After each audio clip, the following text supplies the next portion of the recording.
आज ही Doubtnut app download करें।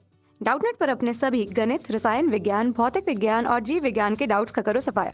बस प्रश्न की फोटो खींचो, एक ही प्रश्न को क्रॉप करो और तुरंत वीडियो सोल्यूशन पाओ। अभी डाउनलोड करें। प्रश्न में हमको दिया गया है कि संलग्न विद्युत परिपथ में 1.5 एम्पियर की धारा प्रवाहित होती है। हमको ज्ञात क्या करना है? प्रतिरोध R का मान। R वाला प्रतिरोध बीच में दिया है, दोनों प्रतिरोधों के, 3 ओम और 4 ओम वाले प्रतिरोधों के। हमको और क्या ज्ञात करना है? A व B के बीच विभवांतर। A बिंदु यहाँ पर दिया गया है और B बिंदु इस तरफ दिया गया है।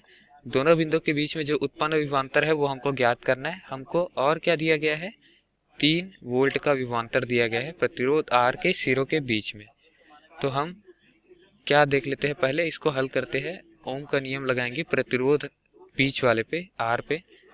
तो प्रतिरोध R के सिरों पर उत्पन्न विभवांतर क्या है? सिरों पर उत्पन्न विभवांतर क्या है? 3 वोल्ट। ठीक। ओम का नियम क्या कहता है? ओम का नियम कहता है कि किसी चालक तार का प्रतिरोध क्या होता है? उसके सिरों पर उत्पन्न विभवांतर और उसमें बहने वाली धारा के अनुपात के तुल्य होता है। ठीक है। तो उसमें बहने वाली धारा का मान हमको क्या मिल जाएगा? उसमें बहने वाली धारा होगी 1.5 एम्पियर, जो इस परिपथ में बह रही है। तो इस प्रतिरोध में भी वही धारा बहेगी, इस प्रतिरोध में भी व इस प्रतिरोध में भी, तीनों प्रतिरोधों में बहने वाली धारा का मान जो होगा वो उभयनिष्ठ होगा। विभवांतर हमको दिया है 3 वोल्ट, धारा हमको दिया है 1.5 एम्पियर। हम भाग देंगे तो प्रतिरोध का मान हमारे पास क्या आएगा? 2 ओम। प्रतिरोध का मान हमने यहाँ पर निकाल लिया 2 ओम। ये तो हो गया बीच वाले प्रतिरोध का। अब हमको क्या ज्ञात करना है? प्रतिरोध R का मान हमने ज्ञात कर लिया है और A और B के बीच विभवांतर हमको ज्ञात करना है। ये हमारा उत्तर है दोस्तों। A व B के बीच विभवांतर हमको ज्ञात करना है, तो हमको प्रतिरोधों का मान मालूम है, गुजरने वाली धारा का मान मालूम है।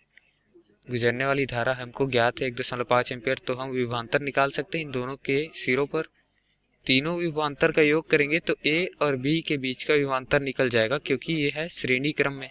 श्रेणी क्रम में प्रतिरोधों के सिरों पर उत्पन्न विभवांतर क्या होगा? सभी प्रतिरोधों के सिरों पर उत्पन्न विभवांतर के योग के बराबर।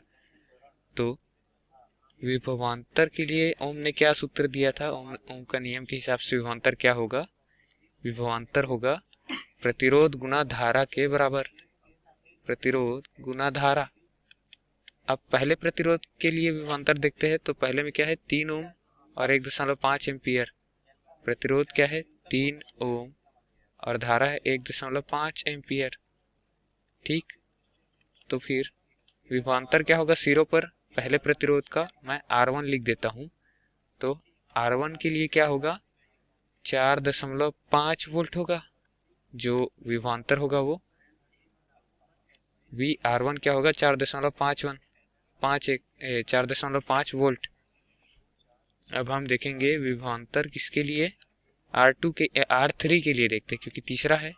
और R3 का प्रतिरोध हमको कितना दिया है? 4 ओम। बहने वाली धारा 1.5 एम्पियर, तो हम उसको लिख लेते हैं 4 गुना 1.5। तो बहने वाली धारा क्या होगी? 4 ओम गुना 1.5 एम्पियर में, तो ये क्या आएगी? 6 वोल्ट। तो हमको तीनों प्रतिरोधों के सिरों पर उत्पन्न विभवांतर का मान पता चल गया है। अब तीनों विभवांतर को मैं जोड़ दूं अगर, तो कुल विभवांतर आ जाएगा। ए व बी के मध्य जो कुल विभवांतर होगा, कुल विभवांतर वो क्या होगा? तीनों विभवांतर के योग के बराबर होगा। 6 वोल्ट हमारे तीसरे के लिए है, पहले के लिए है 4.5 वोल्ट, और जो बीच वाला प्रतिरोध है वो 2 ओम, उसके बीच का विभवांतर हमको प्रश्न में दिया गया है 3 वोल्ट। ये 4.5 होगा।